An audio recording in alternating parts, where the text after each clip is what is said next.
শহীদ জিয়া অমর, দেশনেত্রী বেগম খালেদা জিয়া জিন্দাবাদ, তারুণ্যের অহংকার আগামী রাষ্ট্রনায়ক তারেক রহমান জিন্দাবাদ। প্রিয় সাথী ও বন্ধুগণ, গত 17 বছর আমরা সবাই জেল খেটেছি, সবাই একজনের 10টা 12টা মামলা খেয়েছি। আজকে আমাদের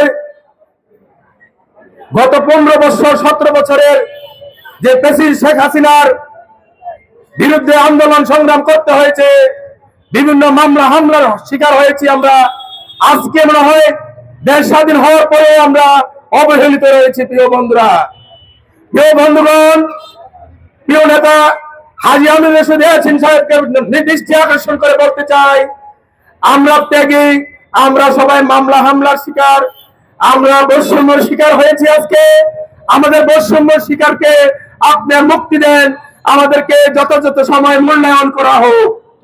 প্রিয় নেতৃবৃন্দ, আগামীতে গত দিনের মতন কেন্দ্রে ঘোষিত যে কোনো কর্মসূচিতে আমরা অতীতে অংশগ্রহণ করেছি, সামনেও আমরা অংশগ্রহণ করবো। প্রিয় সাথী বন্ধুগণ, আজকে কেন্দ্রে ঘোষিত তারেক জিয়ার মিথ্যাচারের অপপ্রচারের বিরুদ্ধে বিক্ষোভ মিছিল সারা বাংলাদেশের কেন্দ্রীয় শ্রমিক দলের নির্দেশনা ক্রমে আজকে আমরা এক বিক্ষোভ মিছিলের আয়োজন করেছি। প্রিয় সাথী ও বন্ধুগণ, আমাদের অনেক নেতা এই বন্ধুত্ব বরণ করে আছে, এখনো অনেক জনের হাসপাতালে আছে, তাদেরকে রোগ মুক্তি কামনা করছে। প্রিয় নেতৃবৃন্দ, যাতে আমাদের অবস্থা পরিবর্তন করা যায় সেই জন্য নেতৃবৃন্দর আকর্ষণ করতেছি। এইবারে আমরা কেন্দ্রের ঘোষিত যত কর্মসূচিতে আছি, আমরা ইনশাল্লাহ মাঠে থাকবো।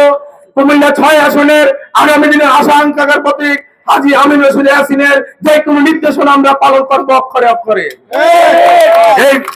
একটু স্লোগান হবে, দুনিয়ায় মজুর।